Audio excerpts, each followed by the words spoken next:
প্ৰথমতে আপোনালোক সকলোকে আমাৰ পৰিয়ালৰ ফালৰ পৰা গৰু বিহুৰ আন্তৰিক শুভেচ্ছা জ্ঞাপন কৰিলোঁ। এয়া মায়ে গৰুক গা ধুৱাবলৈ দীঘলতি, মাফলতি, লাও, বেঙেনা এইবোৰ যোগাৰ কৰি আছে।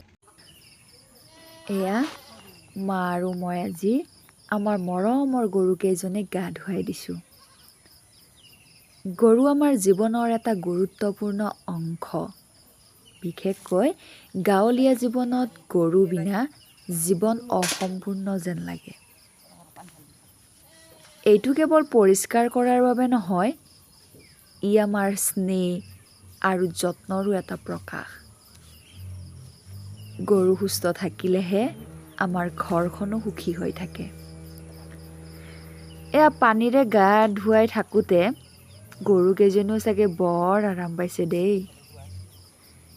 এই ধৰণে যত্ন লোৱাটো আমাৰ দায়িত্ব। বিহুৰ সময়ত বিশেষকৈ গৰু বিহুত আমি গৰুবোৰক সন্মান জনাওঁ। সিহঁতক গা ধুই চুই পৰিষ্কাৰ কৰোঁ আৰু ভাল পোৱাৰ সৈতে যত্ন লওঁ। গৰু কেৱল এটা পশু নহয়, ই আমাৰ পৰিয়ালৰ দৰে। আজিৰ দিনটো গৰু বিহু। গৰু আমাৰ পৰিয়ালৰ দৰে। গৰু নাথাকিলে খেতি নাথাকে। আজি সিহঁতৰ যত্ন লোৱাৰ দিন। এইটো কেৱল যত্ন নহয়, ই হৈছে আমাৰ পৰম্পৰা।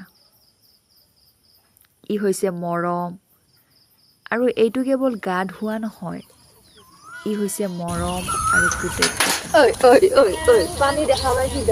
গৰু বিহু মানে গৰুৰ সৈতে মৰমৰ বান্ধো।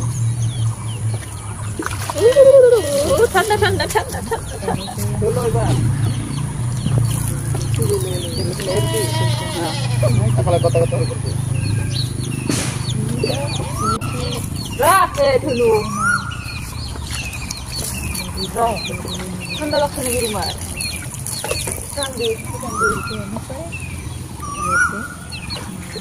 আর এই সাথে কত দিন তোমার? খুব বিস্তার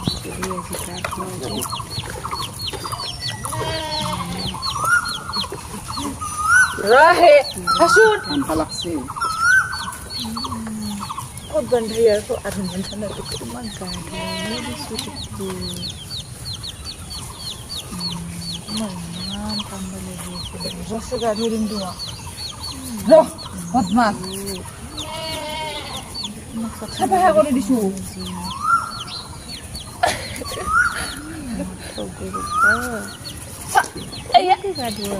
সাফা করে দিছো না?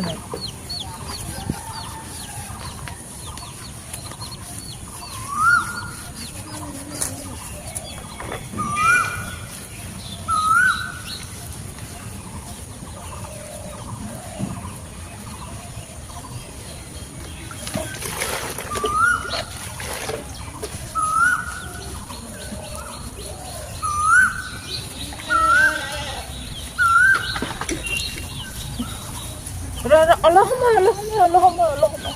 Aduh Allahumma. Allahumma ya. Asuk. Oh ya. Allahumma.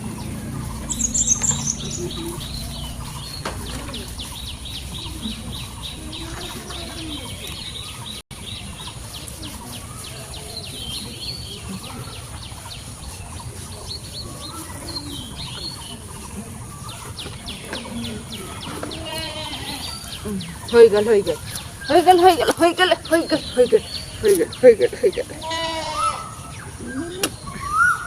ধুনু কৰি দিছো তোমাক। তাত তোমাক ধুনু কৰি দিছো নে নাই? তুমি যে ইমান দিন গায়ে ধোৱা নাই, আজি তোমাক গা ধুৱাই দিছো, হয় না নহয়? চাফা হৈ গ'লে তুমি চাং পানী গ'লে যে Dapat nasi, bisa jadi kubur.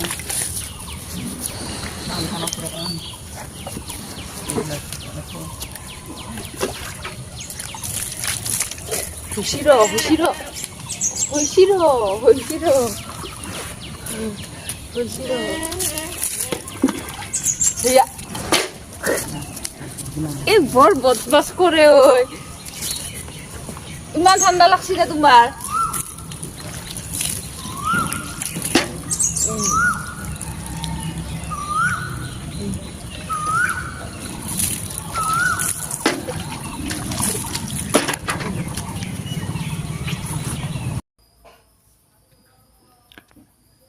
দীঘলতি দীঘল পাত গৰু কোবাও জাত জাত মায়ে সৰু বাপে সৰু তই হলি বৰ গৰু লাও খা বেঙেনা খা বছৰে বছৰে বাঢ়ি যা। এতিয়া আমাৰ টিকলুক লাও বেঙেনা খাব দি আছোঁ দেই। খা মোৰ ধনু বাপ্পা খা খা খা খা খা। এইটো পিছে ৰাতিপুৱাৰে ভিডিঅ' কিন্তু ব্যস্ততাৰ বাবে দিওঁতে অকণমান পলম হ'ল। শেষত মোৰ গৰু মোৰ গৌৰৱ গৰু বিহুৰ শুভেচ্ছা সকলোলৈ। ধুৱাই দিলোঁ গৰুকেইটা। সদায় সুস্থ থাকক ভালে থাকক ধন্যবাদ।